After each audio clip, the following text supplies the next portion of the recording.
하나님의 부르심과 약속에 대해서 오늘 보겠습니다. 저건 1번, 하나님께서 아브라함을 부르실 때 그가 떠나야 할 것과 가야 할 곳에 대해 어떤 명령을 하시며 그 뜻이 무엇입니까? 그랬죠. 우선 떠나야 할 것에 대해서 무엇을 말씀하고 계십니까? 너의 본토, 친척, 아비집을 떠나라. 그렇죠? 떠나야 될 것과 또 가야 될 것을 말씀하시죠. 같은 의미이긴 하지만 그러나 조금 우리가 의미를 자세히 나눠서 한 3가지로 볼 수 있습니다. 하나는 본토요, 두 번째는 친척이요, 세 번째는 아비집이라고 그렇게 나눠 볼 수 있죠. 먼저 본토를 떠나라 그랬습니다. 본토는 말 그대로 아브라함이 사는 나라 또 지역 그렇게 말할 수 있습니다. 아브라함의 조상은 그 아버지가 데라는 그 갈대아 우르에서 살았다고 그렇게 말하죠. 그리고 나중에는 하란에서 또 거처했다고 말하고 있습니다. 저 아브라함이 떠나라는 본토는 조상 대대로 살아오던 그 삶의 터전이었습니다. 이 시대는 지금부터 한 4,000년 전의 시대거든요. 저 고대 시대입니다. 족장 시대죠. 현대 이렇게 월세, 사글세 막 이렇게 옮겨 다니는 시대하고 다르죠. 여러분들이 할아버지들이나 고향에 시골서 계신 할아버지들이 자식들은 다 서울로 보내도 본인은 안 떠나죠. 왜 그렇습니까? 조상들의 묘가 있고 밭이 있고 논이 있고 터가 있기 때문에 자기들만은 조상들을 지켜야 된다는 그런 것이 있습니다. 그것을 떠나는 것은 고대시대에 개인적인 가정이 파산되었거나 아니면 전쟁이나 천재지변이나 이런 경우에만 자기 본토를 떠나지 그 외의 경우에 본토를 떠나는 것은 그 인생이 파산을 의미하는 것입니다. 본토를 떠난다는 것은 분당에서 안양으로 이사가지 이런 정도가 아니에요. 자기 삶의 근거지를 떠나라는 그런 개념이 있는 것입니다.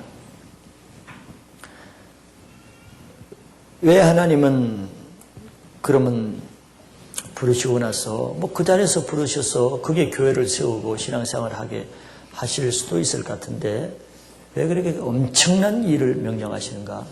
이건 아브라함에게는 굉장히 자기 인생의 최대 그 큰 문제입니다. 본토를 떠나라는 것은. 그것은 아브라함이 살아오던 그 땅은 그 아버지가 우상을 섬기던 땅이었습니다. 여호수아서 24장 2절에서 우리는 봤죠. 그래서 하나님을 섬기기 위해서는 먼저 우상의 틀을 떠나라는 것이죠. 그 우상의 땅은 저주받은 땅입니다. 우리가 가인할 때 봤죠. 그 땅에 거하는 사람이 죄를 짓게 되면은 그 땅이 저주를 받는 것입니다. 이런 걸 다 혼적으로 듣지 말고 잘 이렇게 영어로 잘 들으세요. 늘 말하지만 영어로 잘 들으세요. 타성화되지 말고 이렇게 잘 지식으로 습관적으로 지식으로 들을 수가 있어요. 잘 들어보세요. 소설책을 말하는 게 아니니까 영적인 지금 원리를 말하는 거니까. 그래서 하나님을 섬기기 위해서는 먼저 그 저주받은 우상의 땅을 떠나라는 것입니다. 본토를 떠나라는 것은 마귀가 지배하는 우리가 지역의 영, 테리토리얼 스피릿이라고 배웠죠. 지역의 영이 그 지역을 다스리고 있는 그 근거지를 떠나라는 의미가 있습니다. 단지 이사라 이런 차원이 아닌 것이에요. 기드온이 하나님의 전쟁을 위해서 부름을 받았을 때 기드온이 먼저 하나님의 부르심을 받고 전쟁에 나가기 전에 먼저 한 가지 일을 하죠. 무슨 일을 했습니까? 자기 아비 집에 자기 아버지는 우상을 섬겼죠. 바알단에서 아세라상을 세워놓고 바알을 섬겼어요.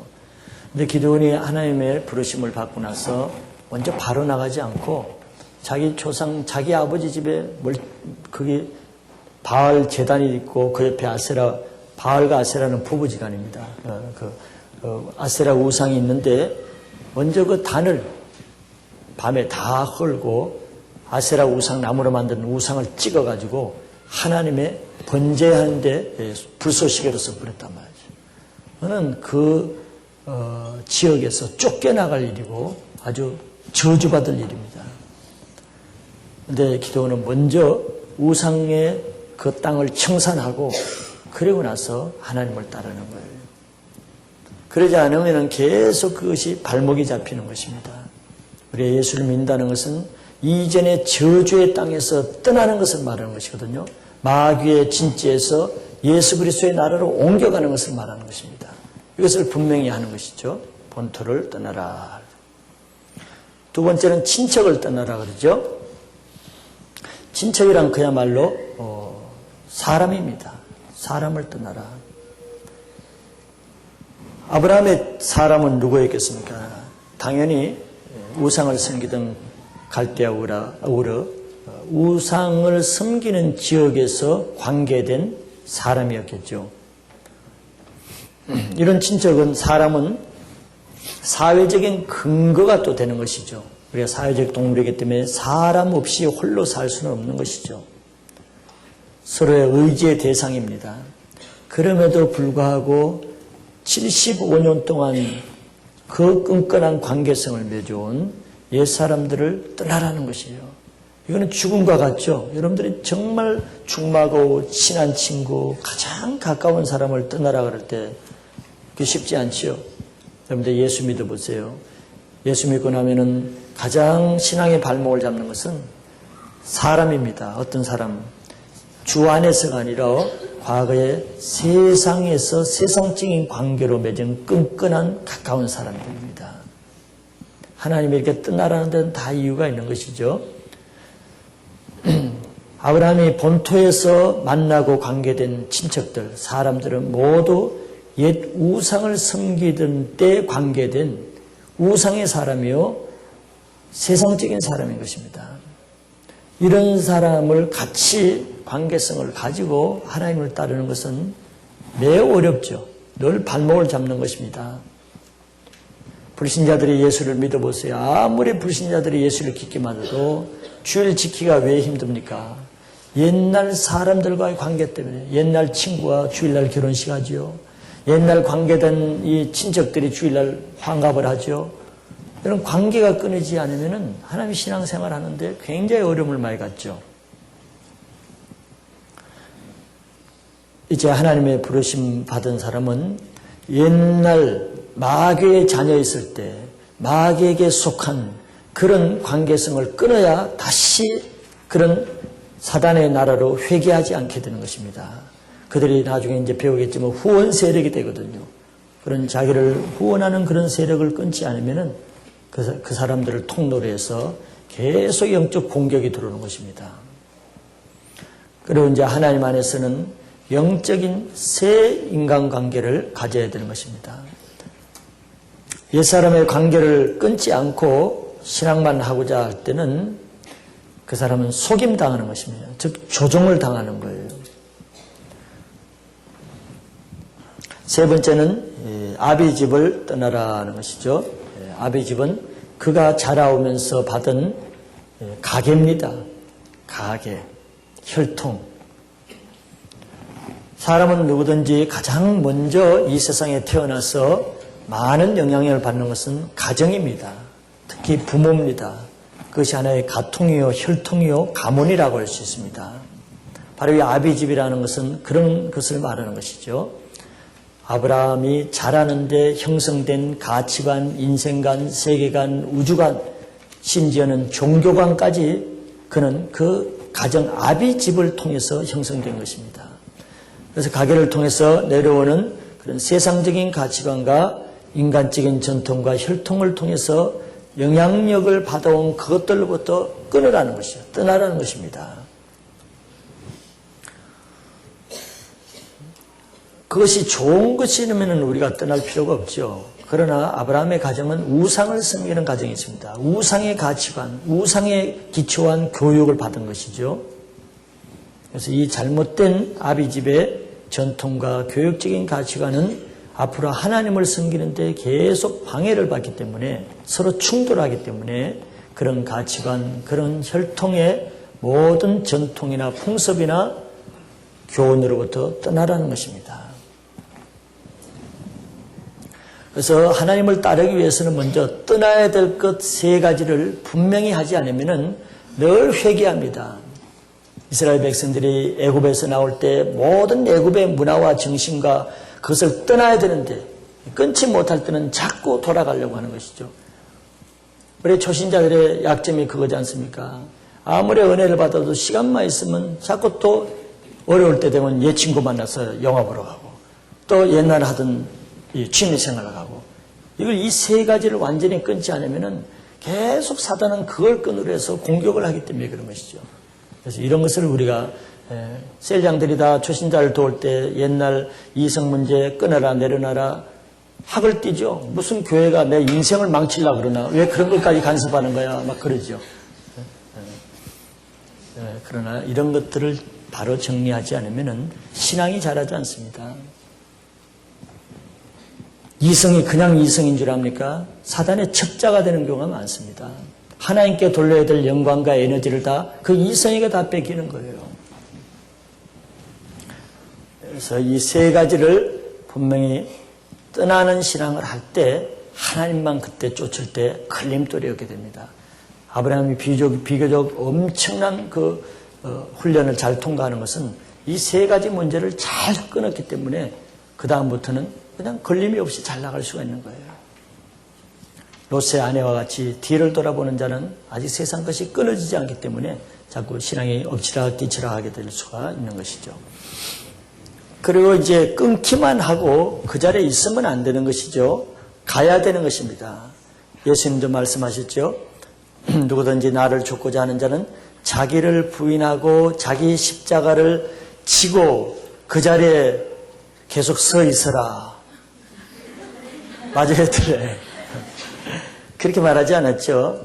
자기를 부인하고 자기 십자가를 져라. 이렇게 말하지 않았죠. 그 말했는지 안 했는지도 모르면 뭐라 그랬습니까? 십자가를 지고 나를 좇으라. Follow me. 나를 좇으라까지 말씀하셨다고요. 지고 가만히 있는 사람은 뭐인 줄 알아요? 피의식을 갖는 거야. 내가 지금 십자가 지고 있어. 자기를 부인하고 십자가 내 이렇게 고생하고 있어. 내가 얼마나 충성하고 고생하는데 바보 같은 사람. 그 뒤에 성경을 읽어야지. 누가 십자가만 지고 끙끙거리고 고생하라 그랬나?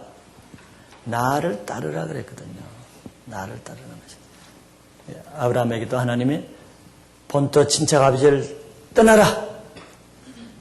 떠나라고만 하지 않고 떠난 다음에 내가 지시할 곳으로 가라 그랬어요. 가야 할 곳이다. 가야 할 곳은 구체적인 특정한 지역을 말씀해 주시지 않았죠. 하나님이 지시해 줄 미래형입니다. 지시해 줄 땅으로 가라는 것이죠. 그런데 아직은 보여주지도 않고 구체적으로 알려주지도 않았어요. 자, 이것이 이제 하나님을 따르는 사람의 신앙 방법 중에 하나입니다. 과거에는 아브라함이 자기가 원하는 곳에 살면서 자기가 원하는 일을 하면서 살았습니다. 이것이 세상의 방법이죠. 그런데 이제 하나님의 부르심을 받은 사람은 사는 방법의 변화를 가져와야 돼요. 이제는 하나님이 가라는 곳에 가서 하나님이 하라는 것을 하면서 하나님을 위해서만 살아야 되는 거예요. 이게 이제 아주 결정적인 변환점을 가져오는 것입니다. 아브라함의 과거의 삶은 우리가 영적으로 보면은 이 세상을 다스리는 우상의 세력, 마귀가 지시하는 대로 마귀를 위해서 산 삶이다. 영적으로 보면 이렇게 말씀드릴 수가 있어요. 영적으로 보면은. 근데 이제부터는 하나님이 원하시고 하나님이 하라는 대로 사는 이런 삶으로 바뀌는 것이죠. 과거에는 내 인생의 주인이 자기가 되었습니다. 자기가 모든 것을 결정했습니다. 자기가 생각하고 자기가 원하는 것을 했어요. 그러나 이제는 틀립니다. 내가 원하는 대로 할 수도 없고 내가 원하는 대로 갈 수도 없습니다. 하나님이 하라는 대로 하는 삶으로 바뀌었어요. 우리 인생이 어떻게 사는 것이 가장 성공적인 인생이라고 생각합니까? 세상 사람들이 성공이라고 한 그 잣대에 맞춰가면 성공입니까? 학위를 받고 어떤 재산을 모으고 또 다른 명예를 높이고 세상은 이것을 성공이라고 할 수 있죠. 여러분 뭐 창세기 들을 정도 되면은 우리 인생의 목적이 일장에서 그게 아니라는 걸 알죠. 우리 인생은 하나님을 기쁘게 하는 것이다 그랬어요. 인생을 가장 정말 후회할 것이 없는 인생은 하나님이 가라는 곳으로 가서 하나님이 하라는 것을 하는 인생이 최고의 인생인 것입니다. 이것이 우리가 해야 될 최선의 삶인 것을 여러분들의 신앙관이 되시길 바라요. 요한복음 21장 18절에 예수님은 정말 3년 반 동안 예수님을 따른다고 따랐지만 십자가 앞에서 3번씩이나 부인하고 낙심해 있는 베드로에게 갈릴리 호숫가에 다시 찾아와서 시몬의 아들 요한아, 아니 요한의 아들 시몬아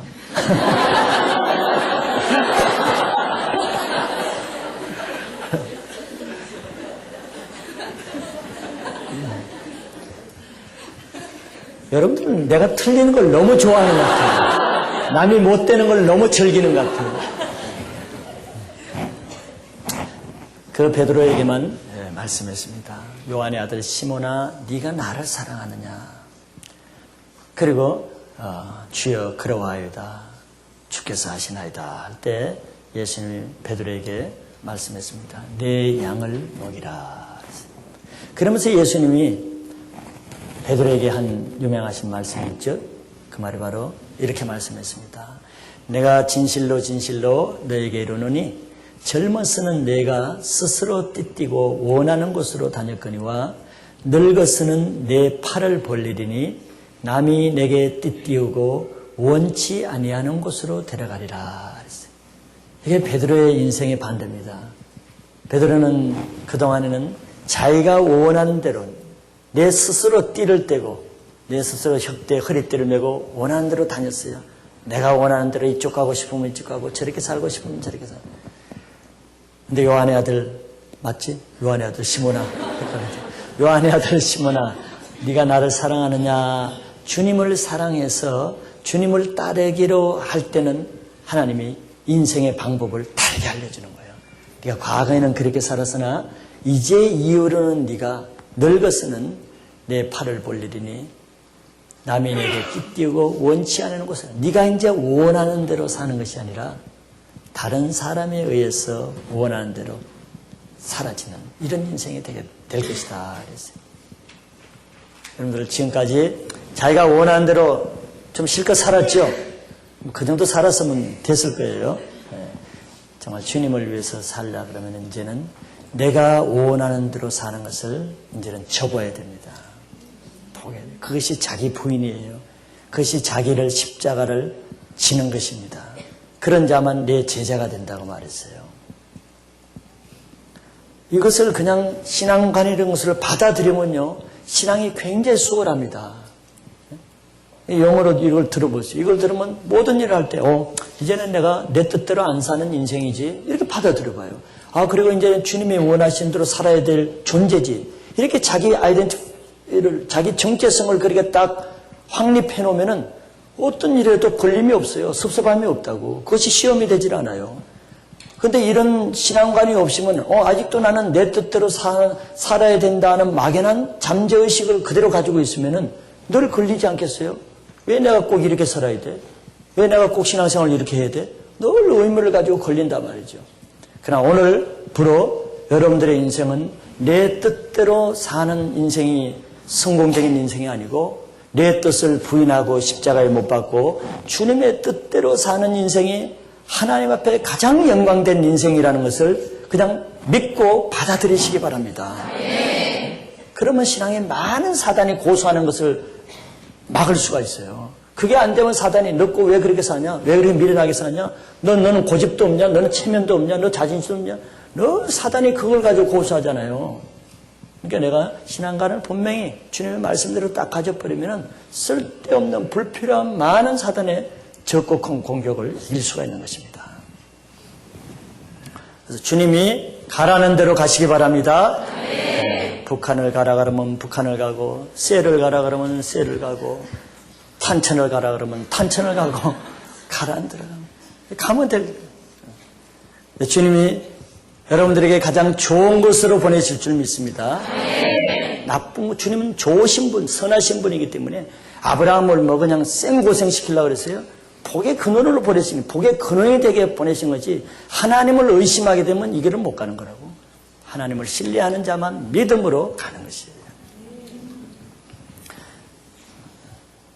2번 문제 넘어가 보겠습니다. 하나님께서 아브라함에게 하신 약속과 축복이 무엇입니까? 거기 조금 수정하겠습니다. 참고 구절이 2절, 3절인데 3절은 빼겠습니다. 2절만 하겠습니다. 자, 2절을 한번 읽어볼까요? 아주 놀라운 구절인데 2절 같이 한번 읽습니다. 시작.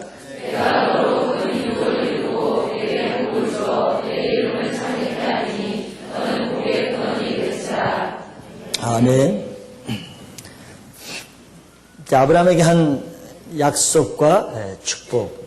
약속과 축복은 뭐 같이 나옵니다. 따로 뭐 생각할 필요 없이.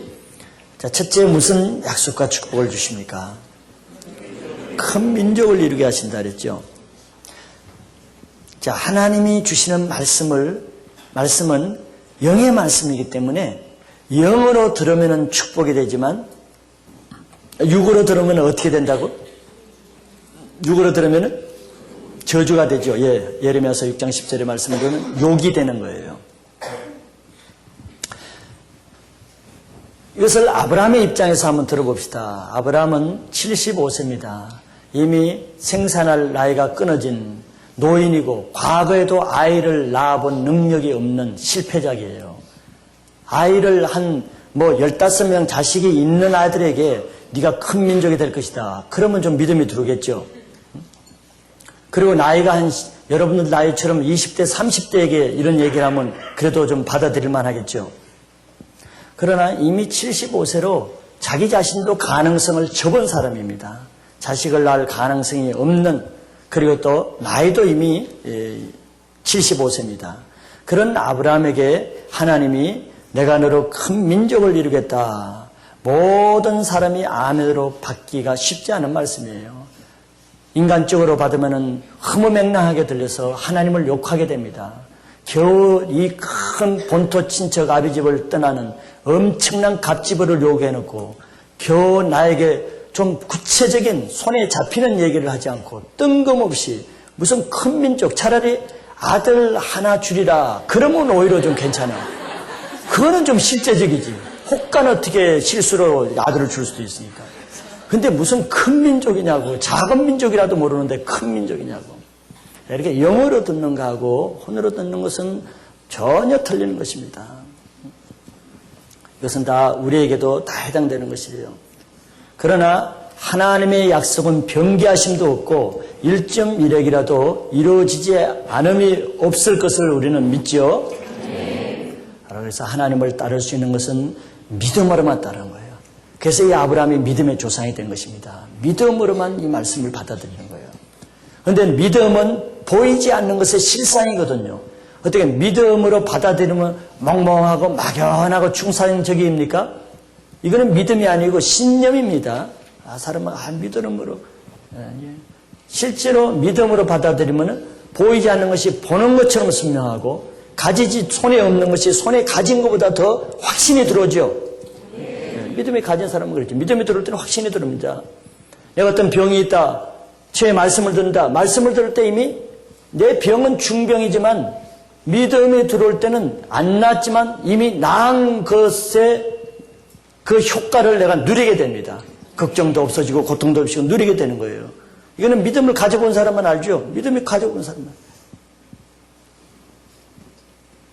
아까 우리 신정희 자매님도 그 중에 하나가 항상 두려움이 있었다 그랬죠.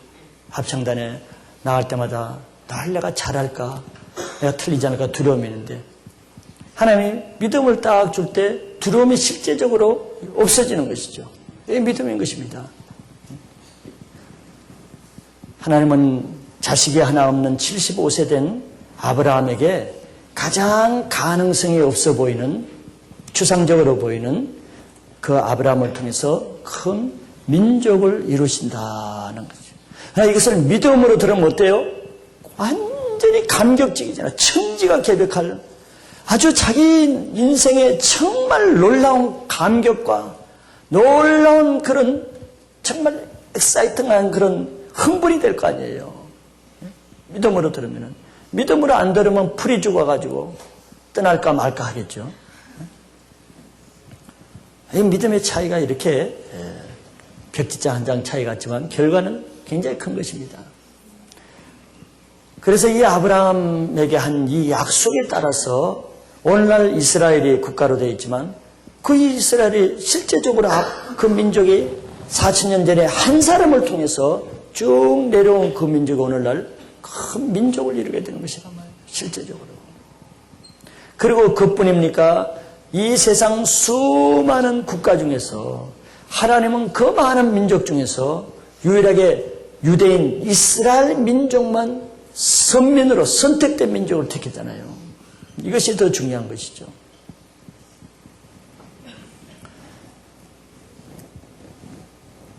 하나님을 따르기 위해서는 인간의 눈으로 볼 수 없는 가능성이 없는 것을 말씀하실 때가 너무나 많은 것이에요. 그렇기 때문에 의인은 믿음으로 말미암아 살리라 하는 것입니다. 정말 내가 의인의 대열에 남아있기 위해서는 어떤 끈기나 은거리나 신념이 아니고 믿음을 가지지 않으면 의인의 대열에 남아있기가 어려운 이유가 바로 하나님은 믿음을 통해서만 말씀하시고 역사하시기 때문에 믿음이 없는 사람은 하나님의 말씀을 믿음으로 못 받기 때문에 의인의 대열에 남아있을 수가 없어요. 왜? 의인은 오직 믿음으로만 살기 때문에.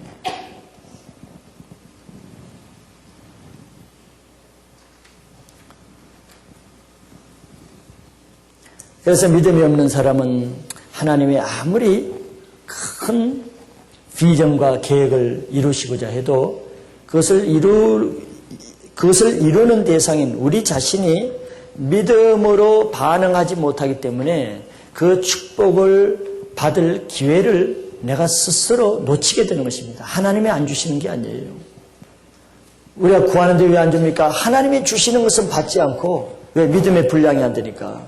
그러니까 하나님이 응답해 주지 않는 것처럼 보이지만 그러나 그런 것이 아니고 우리가 하나님이 그때그때 늘 말씀하시는데 우리가 그걸 거부하고 두려워서 피하고 놓치는 것입니다.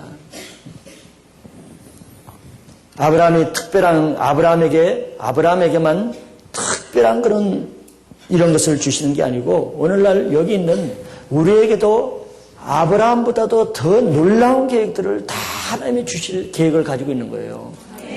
아브라함이 최고가 아닙니다. 신약 시대에는 천국에서는 아무리 못한 자라도 아브라함보다 적지가 않아요.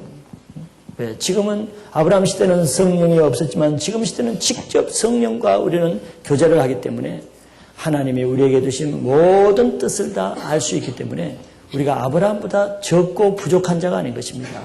더 은혜가 풍성한 시대에 살고 있어요.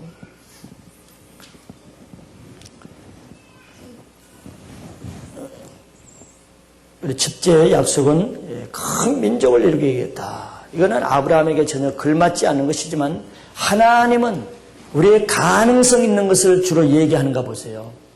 여러분들 성경을 쭉 보면서 우리가 할 수 있는 것, 우리에게 일어날 가능성이 있는 것을 어떤 비전으로 주고 계획을 주시는가 한번 찾아보세요. 거의 없습니다. 왜 그런 줄 아세요? 그런 곳에는 하나님의 영광, 능력이 안 나타나기 때문에 그래요. 그래서 일부러 하나님은 이스라엘 백성들을 홍해 막다른 골목을 인도한 이유가 뭡니까? 왜 꼭 어려움을 더 만드는 이유가 뭐예요? 그래야 하나님의 영광이 나타나기 때문에 그런 것입니다. 아브라함이 자식이 없었기에 망정이지 자식이 있었으면 아브라함 같은 사람 안 쓸 수가 있습니다. 하나님의 영광이 많이 안 드러나요. 우리가 다 하나님의 뜻을 모르지만 아브라함은 하나님의 쓰시기에 좋은 조건을 가지고 있어요. 나이가 많고 가능성이 적다는 것이죠. 아기가 또 75세까지 없어. 가능성이 전혀 없죠. 그 다음에 하나님께서 착하게 산 것이 아니라 우상을 섬기며 살아서 이런 것만 봐도 하나님의 영광을 잘 드러낼 수 있는 좋은 조건이 되는 거예요. 세상적인 일로 보면 저주받는 조건, 정말 인생 밑바닥의 조건, 부족한 조건이지만 하나님의 영광을 위해서는 굉장히 잘 쓰일 수 있는 조건이란 말이죠. 그래서 아까 제가 말씀드렸죠. 가진 것이 없고 된 것이 없고 하나님의 쓰임받기에는 너무 불가능한 것처럼 보이는 사람. 빈말이 아닙니다. 하나님은 그런 사람을 쓰십니다. 그런 사람을. 숙명의 신과 같이. 물론 그렇지 않은 사람도 쓰죠. 그러나 여러분들 하나님이 쓰임 받는다고 해서 다 상급이 같지는 않습니다. 마태복음 6장 1절에 보면은 물론 우리가 뭐 세상적으로 능력이 많고 재능이 많은 사람도 하나님 많이 쓰세요. 뭐 그런 사람 무시하는 것이 아닙니다. 그러나 하나님 편에서 나중에 카운트할 때 보면은 차이가 나는 것입니다. 내가 능력을 5를 가지고 어떤 사람은 능력을 하나님이 주신 달란트를 10을 가지고 어떤 사람은 달란트를 하나를 가지고 능력을 가진 사람 하나님이 쓰십니다. 딴 사람이 할 수 없는 것을 이 사람은 할 수 있으니까. 학적인 은사를 가졌다든가 특별한 어떤 테크닉 부분, 기술적인 부분의 은사를 가졌다든가 예술적인 은사를 가졌다든가 쓰세요.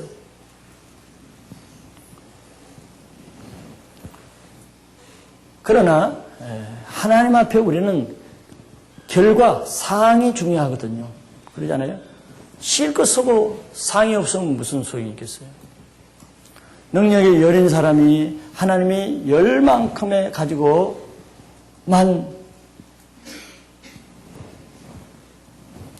20만큼을 쓴다 그럽시다. 마태복음 6장 1절에 말했습니다. 너희가 사람에게 보이기 위해서 의를 행하지 말라. 저는 이미 사람에게서 자기 상을 이미 받아내리라. 능력이 많은 사람이 쓰일 때는 약점이 뭐냐면은 자기가 능력이 많았기 때문에 우리 김태진 지사도 아까 소감에 좀 나왔습니다. 이것을 100% 하나님께 영광 돌리기가 매우 힘듭니다. 아무래도 내가 이만하니까 이거 했지 남이 할 수 없는 걸 했지 하는 마음이 있습니다. 이 사람은 도저히 할 수 없는 걸 내가 했다는 마음이 있습니다. 그렇기 때문에 20 중에 어떤 사람은 다 20을 자기가 영광 받아버려요. 자기 자랑으로. 조금 덜하면 15로 자기가 다 영광을 받고 하나님께 5 정도 영광을 돌립니다. 안 쓴다는 게 아닌 것입니다. 어떤 사람은 20을 써놓고 자기에게 30의 영광을 돌리는 사람도 있습니다. 실제입니다. 그러나 이 하나인 사람이 자기 적은 것을 가지고 아브라함인 경우죠. 하나님이 만약에 2라고 해요. 2에 하나님의 쓰임을 받았다 합시다. 숫자적으로는 2밖에 안 되지만 프로테이지를 보면은 이 사람은 200%인가요? 100%인가? 200%죠? 200%의 영광을 돌리고 이 사람은 자기가 가진 것이 없기 때문에 하나님께 다 영광을 돌리게 쉽습니다. 하나님이 프로테이지를 타지는 거예요. 그랬잖아요. 그러니까 많이 준 자에게 내가 많이 카운트하고 적게 준 자에게는 적게 카운트하는 거예요. 절대치로 안 하는 거예요. 이 사람이 뭐 20을 낳는다 이렇게 카운트하는 게 아닙니다. 과거의 2 랩들을 보세요. 그렇게 카운트하지 않는다는 것을 주님 말씀하시잖아요. 그렇게 카운트하지 않는 거예요. 준 데 대해서 네가 얼마를 했느냐 이걸 말하는 것이에요. 그러니까 없는 자일수록 오히려 더 유리한 것입니다. 실제입니다. 이거는 실제예요. 약자와 없는 자를 동정해서 지금은 그런 성경 공부를 할 때가 아니에요. 인간적인 동정이나 그냥 위로 차원이 아니에요. 하나님 앞에 냉정한 카운트를 할 때 그런 것입니다. 그런데 이런 사람이 또 왜 쓰임 받지 못한 줄 알아요? 자꾸 자책감과 자의식과 자존감이 낮아져. 내가 아무리 해봤자 이 정도 해서 뭐하냐? 세상적인 가치관을 써. 세상적인 가치관은 20을 하는 사람이 위대하고 이해하는 사람은 약하다는 이런 잘못된 신앙관을 가지기 때문에 이 사람들은 또 자기 열등감 때문에 하나님께 잘 쓰임 받죠. 내가 뭘 하나? 그까지 해가지고 뭐하냐? 아예 포기하고 하는 거. 또 그런 약점이 있긴 하죠.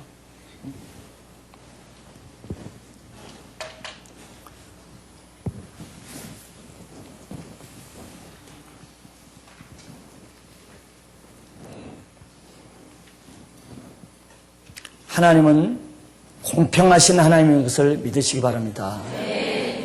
하나님은 공평하신 분이에요. 우리를 누가 창조했습니까? 하나님이 창조했잖아요. 하나님이 어떤 사람은 은사가 열로 창조하고 어떤 사람은 은사를 하나를 창조하신 것이 하나님이 이렇게 안 하셨다 그러면은 우리는 참 불행한 사람이 될 거예요. 근데 이렇게 한 사람이, 나를 좀 부족하게 한 사람이 내가 나를 그렇게 만든 게 아니라 그러면은 하나님이 하신 거라면은 하나님은 공평한 거예요. 송명시에 공평한 거라고. 누가복음 16장에 부자와 거지 나사로의 얘기가 나오는데 세상적으로 보면 참 불공평하죠. 예수를 믿지 않는 부자는 날마다 호화호식하며 자색옷을 입으며 파티를 하면서 잘 먹고 잘 사는데 예수를 믿는 나사로는 그렇게 예수를 잘 믿어도 그 가난을 면치 못하고 부자 상에서 떨어지는 부스러기나 먹고 온 몸엔 전신에 헌대를 앓으며 종기를 앓으며 살았다. 하나님이 정말 불공평하다. 왜 사람을 이렇게 불공평하게 했냐? 우리 편에서 그렇지. 하나님은 불공평하지 않습니다. 하나님은 공평하세요. 나사로를 만든 분도 하나님이고 부자를 만든 분도 하나님이고 부자가 되게 한 것도 하나님이고 나사로가 거지 되게 한 것도 하나님이 묵인하신 것입니다. 인정하신 것입니다. 그래서 결국 부자가 지옥에 가고 나사로가 천국에 갔을 때 부자가 아브라함에게 아버지 아브라함이여, 아브라함의 품에 있는 저 나사로로 하여금 나에게 내 지옥불에서 너무 목이 마르니 손가락에 물 한 방울 찍어다가 나를 혀에 선날하게 하소서 이렇게 부탁을 할 때 아브라함이 한 말이 있죠. 뭐라고 얘기했습니까? 하나님은 공평하다는 얘기를 한 것입니다. 예, 너는 살았을 때 그렇게 고생 안 하고 잘 먹고 잘 살았고 이 나사로는 예수를 믿으면서 살았을 때 고생을 했기 때문에 너는 불못에 있고 나사로는 여기 있는 것이 당연하다고 그렇게 얘기하는 것입니다. 얼마나 공평하세요? 공평하십니다. 단말적으로 이 세상에 잘되고 잘못하는 걸로 하나님 불공평하다고 얘기하지 마세요. 그건 우리 건시하는 것입니다.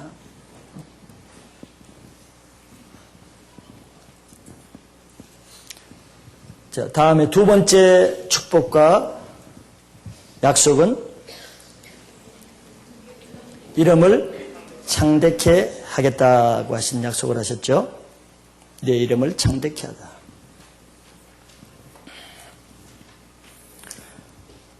이름은 그 사람의 인생 자체를 의미한다고 말했죠. 그 사람의 운명입니다. 그 사람의 인격을 말하기도 하고 그 사람의 사람 자체를 말하는 것입니다. 즉 아브라함의 인생 자체를 창대케 하시겠다는 거예요. 그리고 실제로 아브라함의 이름은 지금까지 그 이름이 창대하지요. 아브라함의 이름처럼 유명한 이름도 없을 것입니다. 아브라함이는 하나님께 자기 인생을 맡길 때 갈대아우르 촌동네 미신이나 섬기는 촌노인이었던 아브라함의 이름이 하나님 나라에서 가장 존귀한 이름이 되었습니다.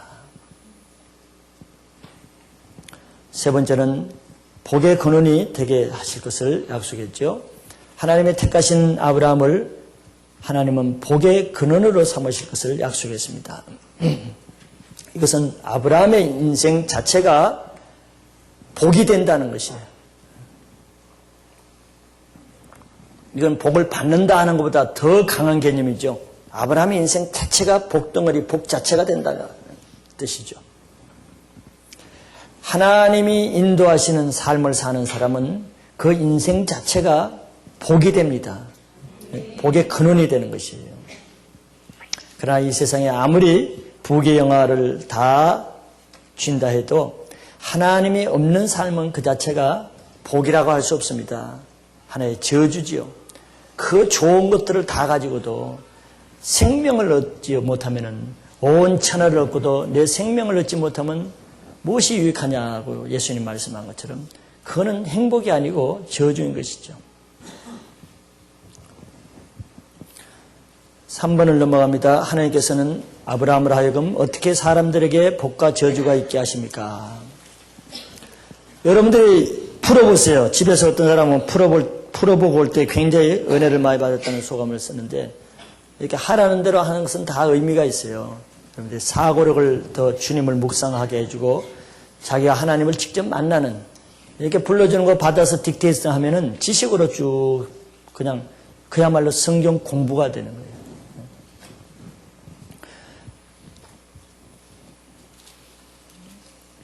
첫째는 복을 받는 사람이죠. 복을 받는 사람. 자, 아브라함이 아까 복의 근원이라 했는데 그럼 아브라함을 통해서 복을 받는 사람은 어떤 사람이 복을 받게 됩니까? 네, 아브라함을 축복하는 사람에게는 아브라함이 복을 주는 게 아니라 누가 준다 그랬어요? 네, 내가라 그랬죠. 아브라함은 복을 줄 수 있는 능력이 없죠. 아브라함이 복을 주는 것이 아니고 아브라함을 사용하시는 하나님이 복을 주되 그러나 아브라함을 통해서 줍니다. 그게 틀리는 거예요. 하나님은 모든 것을 직접 하실 수 있지만 하나님의 사람을 통해서 반드시 하세요. 복음 전도도 그러고 축복도 그러고 저주도 그러고 모든 일을 하나님의 사람을 통해서 합니다. 그래서 아브라함을 통해서 그런 복을 주시는 것이죠. 왜 아브라함을 통해서 아브라함을 축복하는 자에게 복을 주시겠습니까?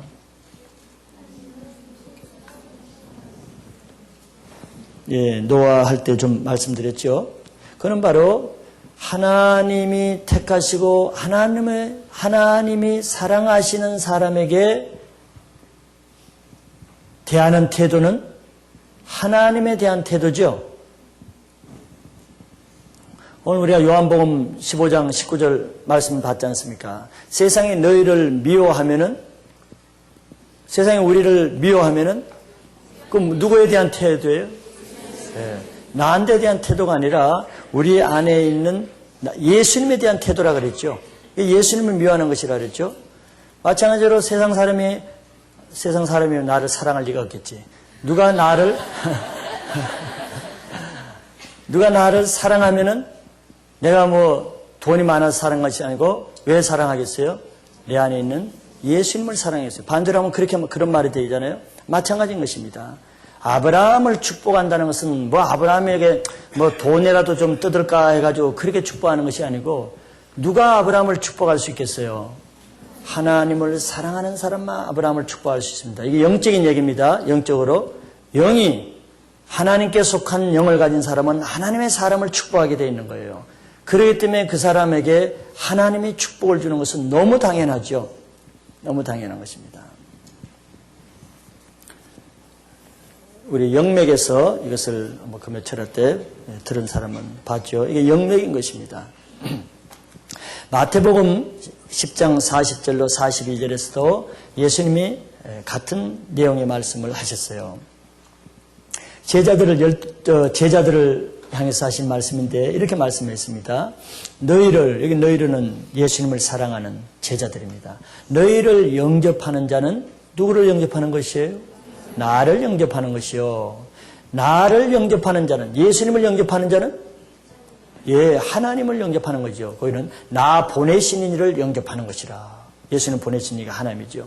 그러니까 예수 믿는 제자를 사랑하는 것은 예수님을 사랑하는 것이고 예수님을 사랑한다는 것은 하나님을 사랑한다는 것이다. 그걸 믿으시죠, 여러분들? 이게 영맥입니다. 이 영맥이 이렇게 쭉 연결되는 거예요. 이걸 영맥이라는 것입니다. 스피리추얼 라인이에요. 그래서 그 개념에 의해서 예수님이 적용을 하시죠.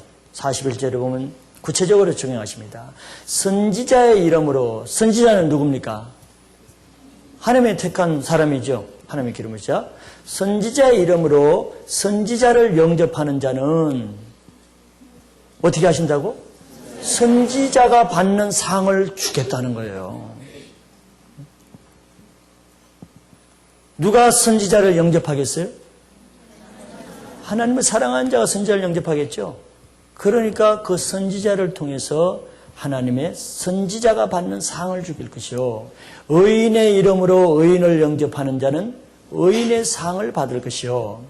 누구든지 제자의 이름으로 이 소자 중에 하나에게 냉수 한 그릇이라도 주는 자는 내가 진실로 너희에게 이르노니 그 사람이 결탄코 상을 잃지 아니하리라 했어요.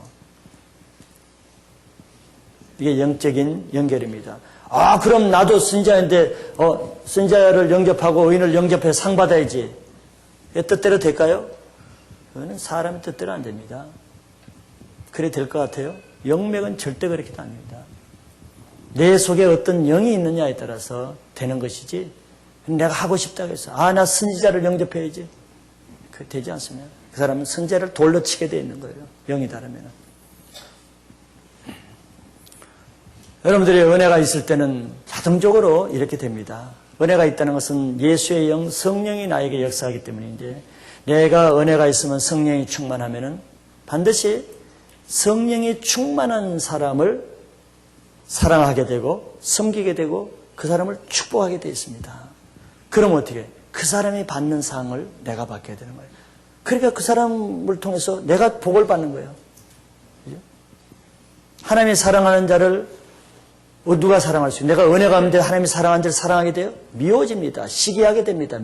대적하게 되는 거예요. 그러니까 다음에 볼 거지만 그건 이제 저주가, 자기가 스스로 저주를 받는 일을 하는 것이죠. 그러나 내가 성령에 충만하면은 여러분들의 은혜가 있어봐요.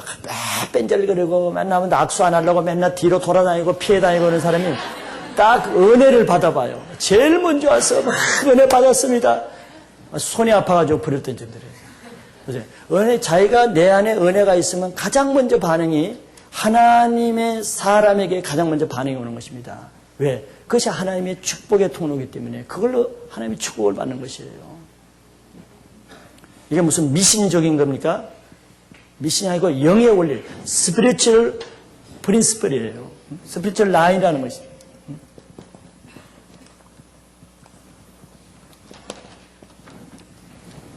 영의 질서가 있는 것입니다.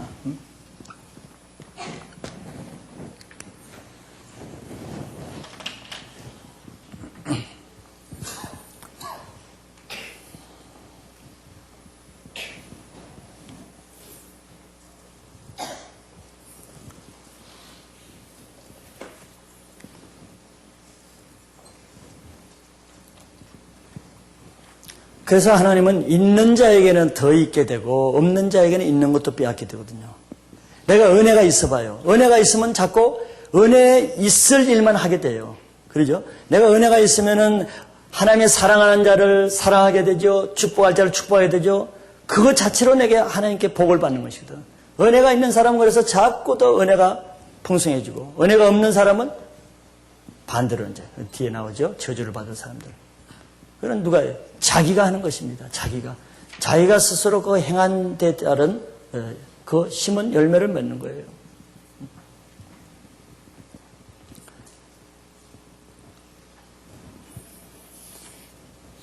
그 다음에 두 번째 하나님은 또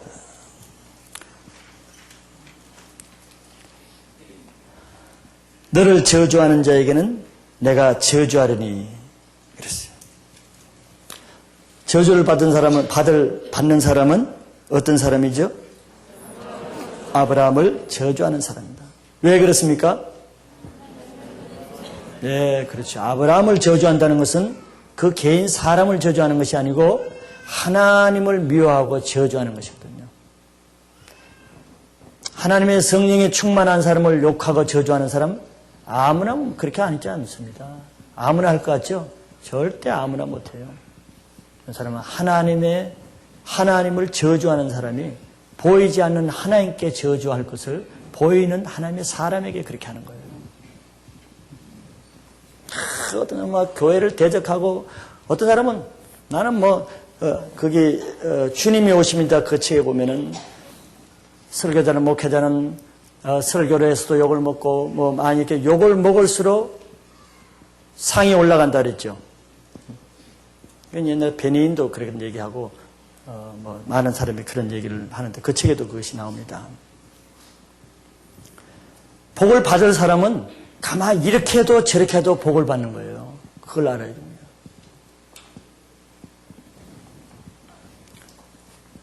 여러분들이 전도하면은 막 저주를 받고 그냥 침을 뱉고 상관없어요. 그렇게 하든 이렇게 하든 여러분들은 그걸로 복을 받는 거예요. 그런 믿음이 없으면 하나님 일 못합니다. 저도 오늘 삼보 예배 때는 신앙생활 시시하게 하려면 교회 오지 말라 그랬어요. 아마 세상에 이런 목회자는 아마 안 올 사람도 오라고 해야 될 텐데 그렇게 할 사람은 오지 말라 그랬어. 나도 내가 왜 그런지 모르겠어.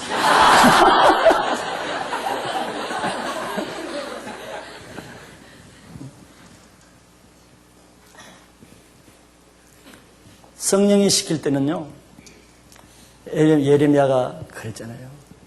참 하나님의 심판의 메시지, 이 메시지를 전하려고 하면 너무 전하면 백성들이 다 돌로 치고 미워하니까 하나님 못 전하겠다, 안 전하겠다 그랬어요. 안 전하겠다고 하면은 편해야 되는데 속에서 막 불덩어리 올라서 괴로운 거예요. 안 전할 수가 없는 거예요. 이게 얼징 파워라고 그러죠. 속에서 막 밀어붙이는 성령의 강권하심이 있는 거거든요. 요즘은 지난주, 이번주는 계속 요즘 내가 좀 하나님께 부르짖는 기도를 좀 하는데 부르짖는 기도를 하면 할수록요, 좋은 것도 있지만 막 하나님의 진노할 자들에 대한 막 아픈 마음을 주고, 오늘날 이 전 세계에 이 교회가 막 돌아가는 막 이런 것들을 막 보여주면서 막 하나님의 마음이 느껴지고요, 이렇게 해서는 안 된다는 일 열정을 주고 내가 괜히 흥분되는 거예요. 하나님 마음을 모를 때는 우리가 편안하게 주고가도 그래 할 수 있어요. 근데 이 기도를 조금 하다 보면 하나님의 마음이 막 들어오면서요, 왜냐면 며칠 기도하는데 목이 다 쉬었어요. 특별히 막 교회에서 이렇게 하나님을 대적하고 강포하는 사람, 이런 사람들이 앞으로 받을 지옥의 그 심판을 받을 생각할 때는 너무너무 다급한 기도가 되는 거예요. 그리고 적당히 신앙생활하다 지옥 갈 사람, 자기는 천국 갈 줄 알고 이런 사람에 대해서 막 깨우쳐야 되는 그런 막 이런 걸 주고, 제가 그러니까 제 아내가, 제 아들하고 와서 지난주 설교하고 나니까 왜 그렇게 막 열정적으로 하냐고 그래서 일부러 시간을 단축하기 위해서 그러냐고. 그래서 내가 당신이 일부러 한번 해보라고 그렇게 되는 거야. 웅변가가 아니면 일부러 한번 해보라고 그게 되는가. 그냥 소리만 지르다. 일부러 한다고 해서 되는 것도 아니고 안 한다고 해서 되는 것도 아니고, 나는 강단에 올라갈 때하고 내려갈 때 두 얼굴을 가졌어요.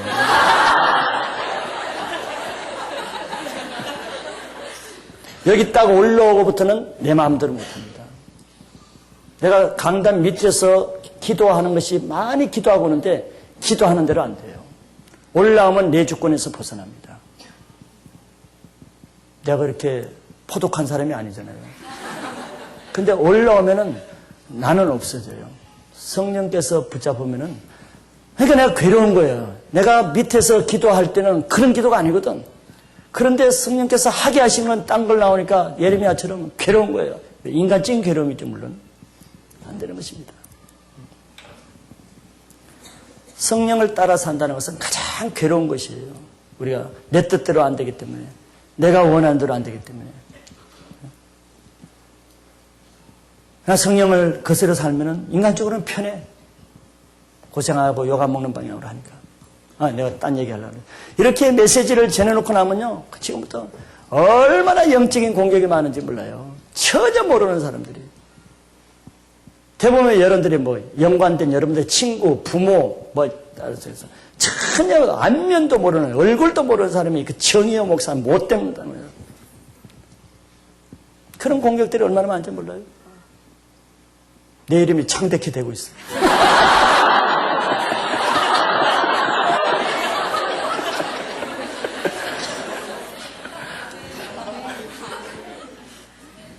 근데 왜 나를 전혀 한번 만나본 적도 없고 나의 신상을 아는 적도 없는데 왜 나를 그렇게 저주하고 욕하죠? 영맥인 것입니다. 영은 거리에 관계도 없고 인간적인 지식 관계없어요. 내가 그 사람에게 아무 잘못도 안 하고 손꼽 하나 손에 안 맺혀도 영이기 때문에 그런 것입니다. 알아요? 영이기 때문에. 그러니까 저는 뭐 별것도 아니니까 그러지만 이게 조금 영권이 있고 영향력이 미칠 그러는 영적 지도자는 것은 그것이 말할 수도 없는 것입니다. 그 강도가. 그걸 이기는 사람만 하나님이 큰 사람으로 그렇게 쓰시는 거예요. 대부분 거기에서 추풍나기처럼 쓰러지는 거예요. 그것이 너무 괴로우니까. 인간적인 사람에게 모욕받고 오해받고 멸시받고 그 여러분들 얼마나 괴로워요. 그죠? 여러분들 양떼를 도우면 세일 조그만 몇 명한테도 오해받고 잘해주는데도 모욕받고 삐지고 섭섭해하고 저주하는 말을 할 때 실컷 내가 사람을 도와주면서도 그런 말을 할 때 더 하고 싶어요. 이제 적당히 도와야겠다. 그만둬야겠다. 다른 사람 도와야겠다. 이런 마음이 생기죠. 나는 똑같은 거예요. 그러나 영적으로는 그게 아니에요. 하나님은 그런 것을 많이 받을수록 너에게 상이 된다고 그러는 거예요. 상이 되는 거죠. 자, 저주를 받는 사람을 보겠습니다. 그거 했죠. 예, 아브라함을 저주하는 사람에겐 저주를 주는데 누가 아브라함을 저주하냐면 보이지 않는 하나님을 저주하는 사람이 아브라함을 저주하게 된다.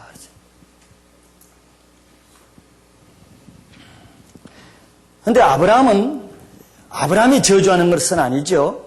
아브라함은 절대 자기를 저주하는 사람 저주하지 않습니다. 누가 저주해요? 하나님이 저주합니다. 그러니까 아브라함은 악한 자의 저주를 받고 아브라함은 그냥 기도만 하고 가만히 있죠. 가만히 있지만 하나님이 아브라함을 대신해서 그 사람을 저주하시는 거예요.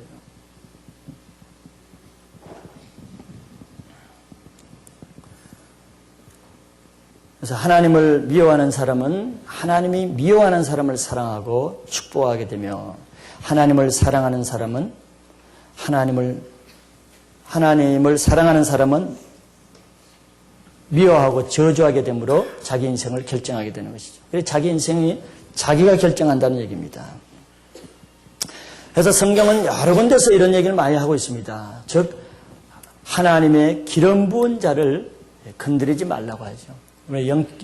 영적인 사람들이 하는 말 중에 여러분들이 뭐 부흥 강사나 이런 사람들이 하는 말 중에 기름 부은 자를 건드리지 말라는 얘기를 많이 들었을 것입니다.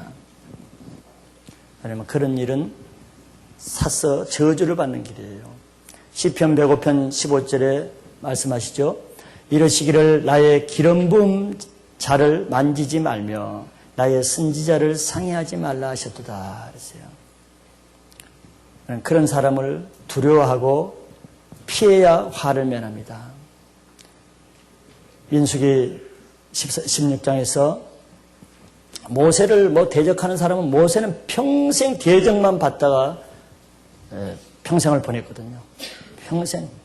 대표적인 건 몇 군 나오죠. 그 중에 하나가 고라 자손과 단과 아비람의 이런 자손들이 250명이 당을 지어서 모세를 대적한 사건이 여러분들 기억하실 것입니다. 모세를 그들이 대적할 때 하나님은 단과 아비람, 고라와 단과 아비람을 저주하시죠. 모세가 직접 저주하지 않습니다. 모세는 하나님 앞에 그냥 기도할 뿐인데 하나님이 나서서 그 고라와 단과 아비람을 불로 저주를 하죠. 땅이 갈라져가지고 그때 하나님이 뭐라고 말씀하십니까? 저주하기 전에 심판하기 전에 그 백성들로 하여금 너희들이 모세 편에 선 사람이라 그러면은 그들의 장막 사면에서 떠나고 저주받을 그 사람들의 물건도 만지지 말라 그럽니다. 즉 하나님이 저주하는 사람과 같이 하면은 그 사람도 같이 망하기 때문에 빨리 피하라는 것이에요. 떠나라는 것입니다. 그런데 저주받을 사람은 보세요. 저주받을 사람은 반드시 모세 편에 서는 것이 아니라 고라와 단과 아벨한 편에 섭니다. 그들을 동정하게 돼요. 하나님은 그깟 일에 왜 모세는 가만두고 저 사람만 징계하는 거야? 하나님을 미워하게 됩니다. 반드시 그런 사람이 있습니다.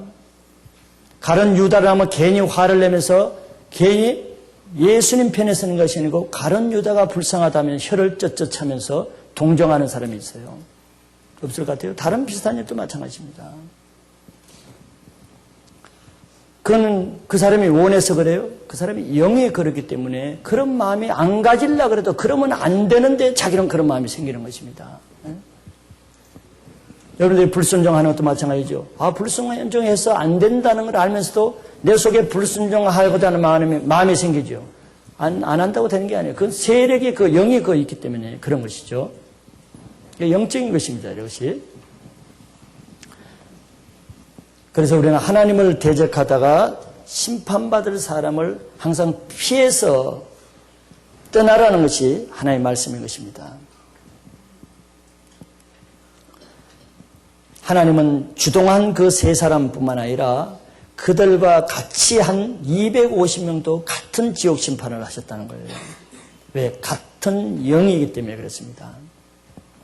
이런 일을 행하실 때 하나님을 두려워하고 경외하는 사람이 있는 반면에 하나님이 너무하다고 고라 편에서 동정하는 사람이 반드시 있게 마련인 것입니다. 하나님의 기름 부은 자를 대적하는 일은 그 안에 사단이 잡고 있는 영이 있기 때문이지 인간적으로 모세가 약점이 있고 잘못하는 그런 차원으로 보면은 그건 사단의 작전에 말려드는 것이에요.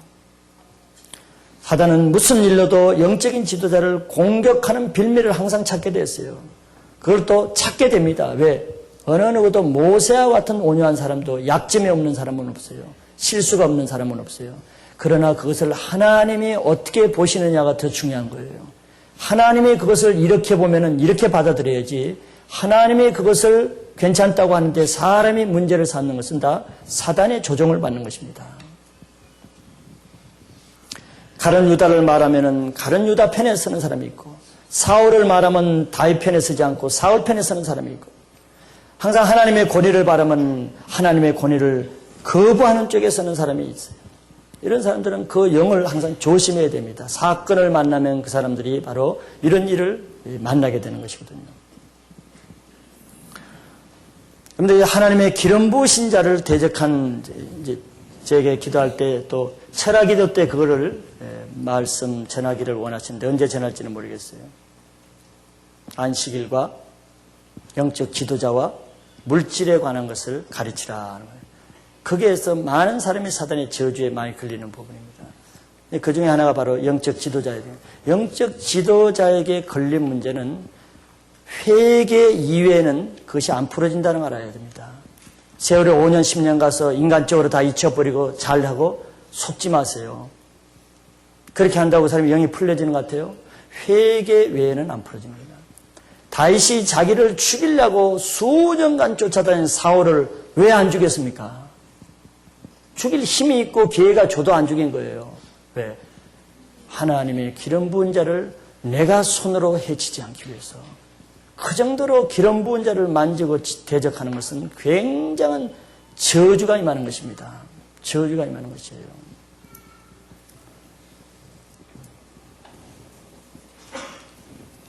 그런 죄는 내가 영적인 목회자라서 하는 얘기 아니에요.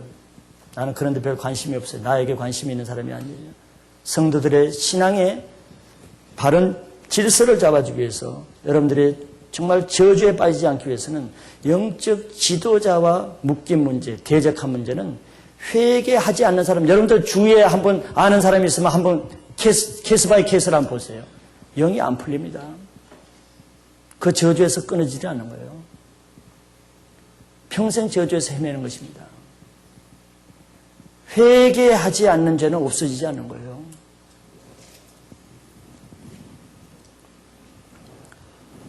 아브라함에게 저주하는 자는 하나님이 저주하기 때문에 하나님이 풀기 전에는 안 풀리는 거예요. 하나님께 푸는 것이 뭡니까? 하나님께 회개하는 것만이 하나님께 푸는 거예요.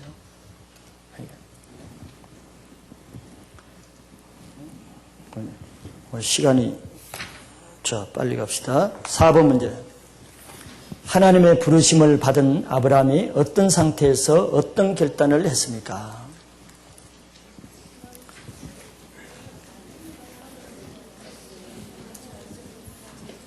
자, 아브라함이 부르심을 받을 상태는 첫째, 어떤 상태?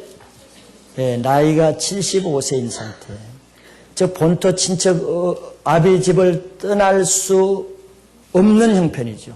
떠나기가 어려운 형편이 있습니다. 75년 동안 안정된 삶을 살면서 이웃과 가족과 친척과 다 터전이 거기 있는데 이제 그 나이에 미지로 떠난다는 것은 모험이고 위험인 것입니다. 그냥 남은 인생 적당히 살다가 죽으면 아무 일이 없지만 이제 이 나이에 정말 고생을 샀어, 위험을 샀어 시작하는 모험적인 삶이죠. 쉬운 것이 아닙니다. 하나님의 말씀을 받아들이는 것은. 사람들은 이런 건 생각 안 하고 믿음의 조상 아브라함의 축복만 자꾸 생각하거든. 그러나 하나님의 축복은 그에 대한 갓지불을 하는 만큼 주시는 것입니다.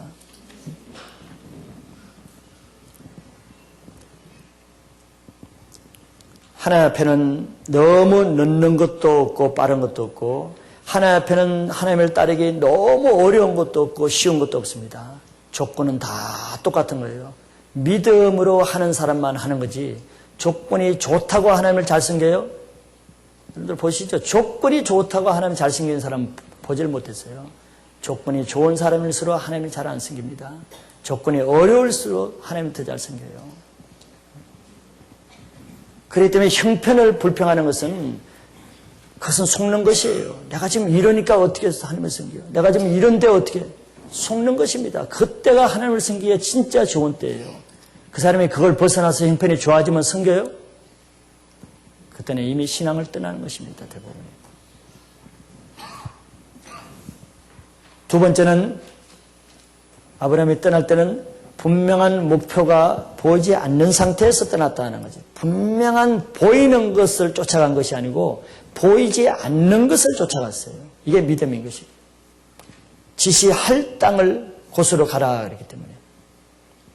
히브리서 11장 8절이 그런 말씀이죠. 믿음으로 아브라함은 부르심을 받았을 때 순종하여 장래 기업으로 받을 땅에 나갈새 갈 바를 알지 못하고 나갔다. 어디를 가야 될지 알지 못하는 가운데 나간 거예요. 이게 믿음입니다. 대단한 믿음이죠, 이거 자체가. 우리의 신앙이 왜 실패합니까? 꼭 눈에 보이는 것, 확실한 보장을 주는 것, 대가가 확실히 보장되는 것, 손에 잡히는 것, 보이는 것을 근거로 신앙을 하려니까 보이지 않는 것을 하지를 못해. 보이는 것은 믿음이 아니라 지식이 필요하지만 보이지 않는 것을 하는 데는 믿음이 필요하기 때문에 믿음은 한 발짝도 못 나가는 것이에요. 그런 사람은.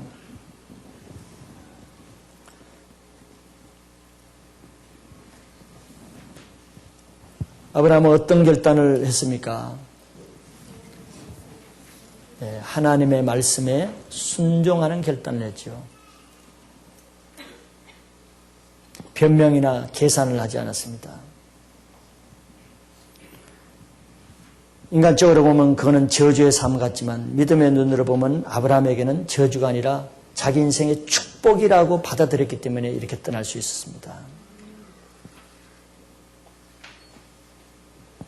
아브라함에게 복을 주신다고 했기 때문에 아브라함은 저주받으러 가는 것이 아니고 죽으러 가는 것도 아니고 말씀을 믿은 아브라함에게는 복받으러 가고 복 있는 인생이 되기 위해서 가는 거예요. 그러니까 꼭 사지로 가는 그런 마음이 아니고 기쁨과 희망과 비전을 가지고 가는 것입니다.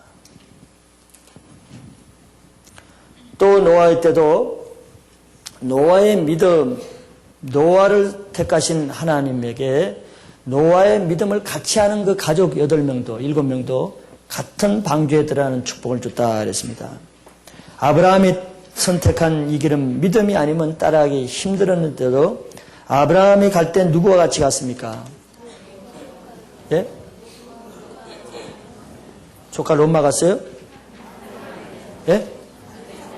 예, 그 아내도 갔죠? 예. 이것이 당연한 듯이 보입니까? 남편과 아내의 믿음이 틀리면은 아무리 남편의 비전을 받아도 아내가 죽으면 죽었지 내 눈에 흙이 들어가기 전에 나는 이 땅을 못 떠나요. 당신이나 가세요. 이혼하고 가세요. 이런 아내가 많이 있습니다. 그러나 아브라함이 그 참 힘든 결단을 할 때 그 아브라함의 믿음에 그 아내 사레와 그 조카 롯이 같이 동참을 했어요. 그것은 같은 믿음에 동참함으로써 그들도 아브라함의 복에 같이 동참하는 축복을 받게 된 것입니다. 그러니까 우리는 이왕이면은 믿음 있는 사람과 같이 동참해서 믿음 있는 사람이 하는 일에 같이 하면은 그 믿음 있는 사람의 복을 같이 가지는 거예요. 내가 믿음이 부족하더라도 그 사람의 믿음의 분깃을 내가 받게 되는 것입니다. 이것도 쉽지가 않아요. 믿음이 없는 사람은 믿음이 없는 사람과 어울리게 돼 있거든.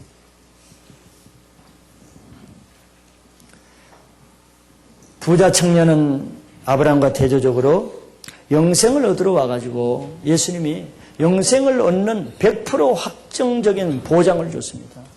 네 재산을 다 팔아가지고 가나안 데를 주고 따르면 네가 천국에서 부하가 많을 것이다. 분명 아브라함보다도 더 확실한 보장을 해줬어요. 직접. 그런데도 부자 청년은 그것을 믿을 수가 없었습니다. 슬픈 기서로 돌아갔어요. 축복을 준다고 해서 다 받아들일 수 있는 게 아니죠. 믿음으로만 받아들이는 것입니다. 5번, 하나님께서 아브라함에게 언제 어디에 나타나셔서 그에게 어떤 말씀을 하셨으며 그때 아브라함이 무엇을 했습니까? 언제 나타났습니까? 어디에 왔을 때? 세겜 땅 모래 상수리 나무에 이르렀을 때 하나님이 성경적으로 보면 처음 나타나셨어요. 처음 나타났다고 한 것이 맞을 것입니다.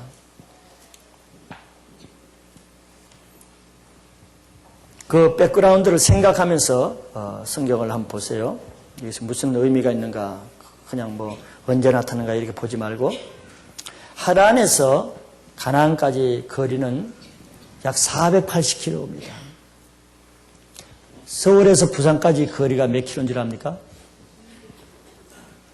한 430, 40 될 겁니다. 그 거리보다도 긴 거리죠. 옛날에 부산서 한양까지 과거 보러 올라오면은 걸어서 3, 4개월 걸렸다 그래요. 이 고대 시대에 이 모래 상수리까지 많은 양떼 짐을 같이 가지고 이렇게 올 데는 수개월이 걸렸을 것입니다. 지시할 땅으로 가라 그러면 한 며칠, 일주일 가면 딱 보여줘야 뭐 그래도 하나님 믿는 재미가 나잖아요. 2주 가도 안 보여주고 3주 가도 안 보여주고 에이 안 믿어버릴까 보자, 돌아갈까 보다. 하나님이 그걸 다 아시죠. 아브라함의 마음을 다 아시고 다 테스트하는 것입니다. 끝까지 인내하는 자가 구원을 얻죠. 480km로 올 때까지는 아무것도 안 보여줬어요. 나타나주지 않았어요. 중간에 한번 덩을 두드려주고 격려해주고 힘내라, 조금만 가면 돼, 다 왔어. 그런 말 없어요. 그런 인간적인 도움 하나님이 전혀 주지 않았습니다. 오직 믿음으로만 견디게 한 거예요. 대부분 이 480km 안에 다 떨어져 버리죠. 대부분의 사람은 아무리 컨퓨전을 받아도 이 480km 안에서 다 떨어져 버립니다. 그런데 480km가 끝이 아니거든, 아브라함에게는. 이제 전반부 1단계인데 1단계 안에서 거의 다 끝나죠. 아무리 100일 기도해도 30일 금식해도 응답되는 것이 없으면 포기합니다. 교만한 거죠. 제가 뭐 30년 한 것도 아니고 3년 한 것도 아니고 480km 안에 다 떨어지는 거예요.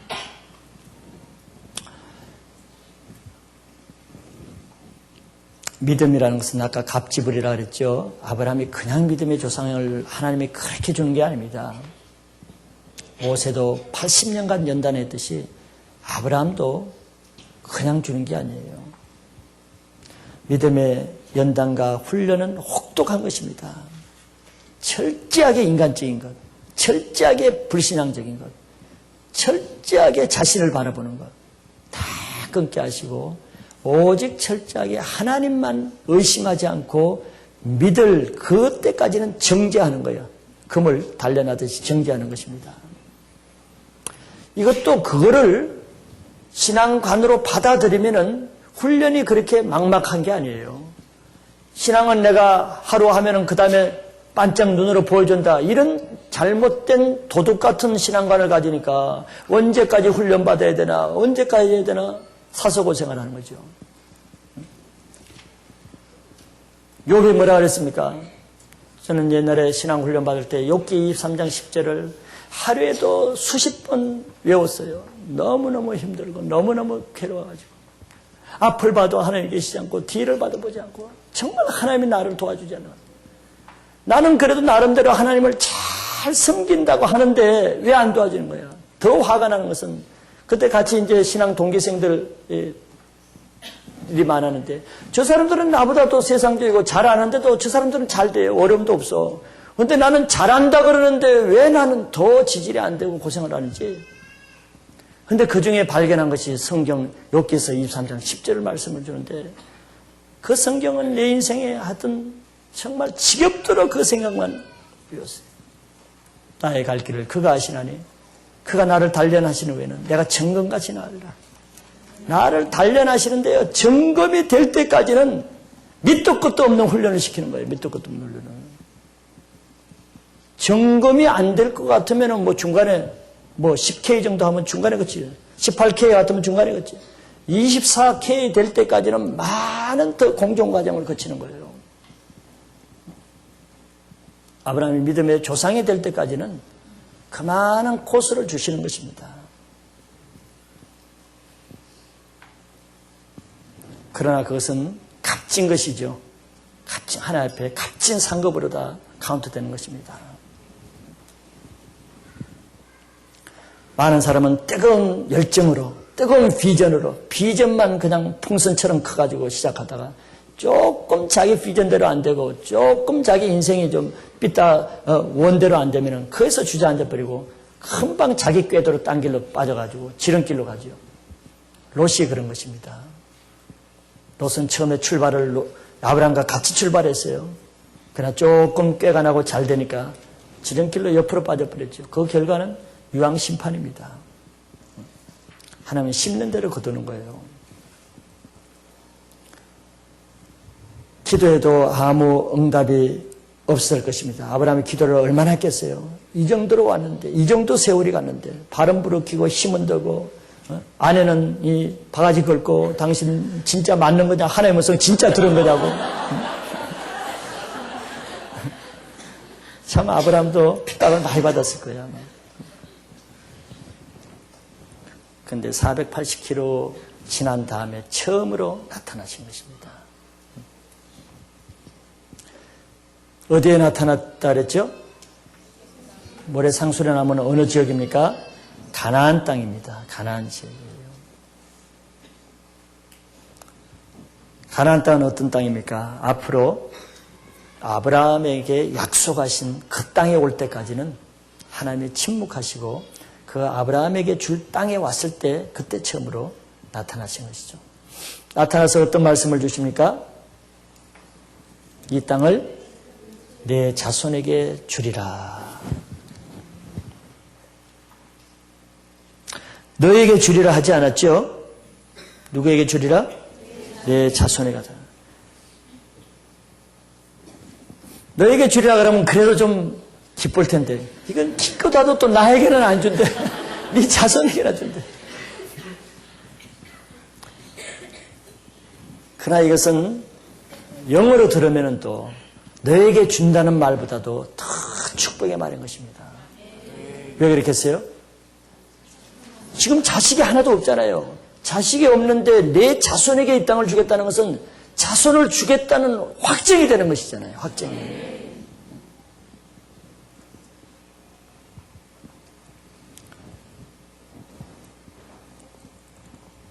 나중에 보면 알겠지만 이 약속도 내 자손에게 이삭 때 바로 주질 않죠. 어느 때에 줍니까? 나중에 430년 후에 요셉이 죽고 나서 다 나중에 모세대, 여호수아대 한참 430년 후에나 그 땅을 주는 거예요. 하나님 나라는 천년이 하루 같으니까 우리는 하나님의 약속을 하나님 나라 관점에서 봐야지 조급하면은 그냥 다 때려치우고 세상대로 적당히 살게 되는 거예요. 우리는 급하기 때문에 뭔가 눈에 그냥 가시적으로 착착착착 보이는 아주 찰나적이고 순간적이고 가시적인 믿음을 하려고 그랬죠. 네. 하나님 나라의 관심보다 이 땅에서 내 삶에 더 관심이 많기 때문에. 그러니까 하나님 나라를 위해서 살기는 어려워도 자기를 위해서는 열정을 내는 이유가 그거라고. 내 자손에게 주리라 하는 것은 바로 이삭 때 주는 것도 아니고 430년 후에 줄 것을 미리 말씀해 주신 거예요. 무엇을 했습니까? 아브라함은 하나님이 나타나셨을 때 그곳에다가 하나님을 위한 단을 쌓고 예배를 드렸지요. 이제는 아브라함은 정말 그렇게 오래만에 나타난 하나님의 불평하고 원망하고 그러지 않고 이제는 하나님 중심적인 삶을 시작하죠. 하나님께 경배하고 예배를 드리는 그런 삶이 시작됐습니다. 과거에는 우상을 섬겼잖아요. 이제 하나님을 예배하는 삶을 살게. 6번 아브라함이 하나님의 지시를 따라가는 곳마다 무엇을 합니까? 여호와를 위한 단을 쌓고 하나님의 이름을 불렀다. 이것이 그런 것이죠. 이제는 가는 곳마다 하나님 우선적인 삶을 살고 이제 자기를 위한 삶이 아니라는 것이죠. 자기의 삶의 목적이 하나님께 경배하고 예배드리는 삶으로 바꿔지는 것을 볼 수 있습니다. 마지막 7번 아브라함이 부르시는 하나님의 성품과 하나님의 부르심에 대한 아브라함의 결단에 대해서 말해보시오. 하나님의 성품에 대해서 이건 여러분들의 몫이니까 여기서 어떤 하나님의 성품을 볼 수 있습니까?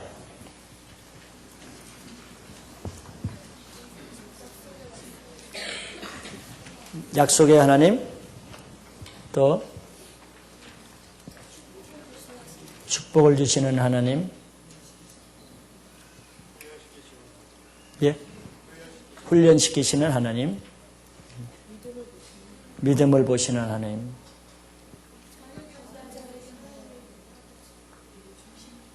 중심을 보시는 하나님.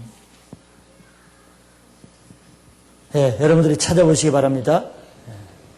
제가 자꾸 말해주면 그 재미로 숙제를 안 해놓은 것 같더라고. 말 안 해줄 거예요, 이제. 아브라함의 결단.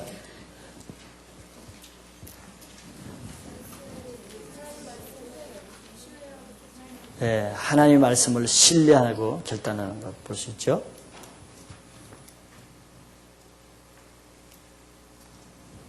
예, 이것도 숙제. 마지막 문제는 다 묵상을 요하는 문제이기 때문에 그냥 지식을 하기보다 쭉 앞에 1번부터 6번까지를 쫙 하면서 묵상을 하면 정리가 돼요. 그럼 정리가 되면 이 소감 쓰기도 쉬울 것입니다.